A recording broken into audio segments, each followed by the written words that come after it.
একটা top quality panjabi মালবাই পায়রা এসে গেছে। লম্বা সাইজের লং সাইজের পায়রা আছে, দেখে নিন। অরিজিনাল যে মালবাই পায়রা হয় দেখে নিন। রাজেনওয়ালা পায়রা আছে, সাদা চোখের। পায়রাটাকে আবার ধরে শক করিয়ে দেবো।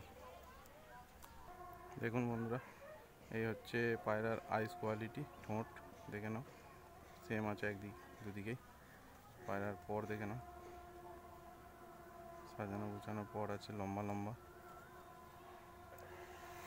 দুম বন্ধই পাবে। পায়রা খুব ছটপটে পায়রা আছে, ঠিক আছে। পায়রার পাঞ্জা দেখে নাও, পায়রার পর দেখো, লেজ থেকে ডানা বড় আছে, ঠিক আছে। পায়রার ফেস অফ বিউটিটা একবার দেখে নাও, যা আছে সামনে আছে বন্ধুরা। পারলে বাড়িতে এসে দেখে নিয়ে যেতে পারেন।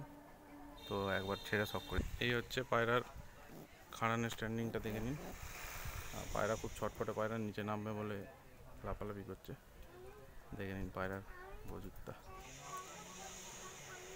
যার লাগবে পার্সোনাল যোগাযোগ করে নিন।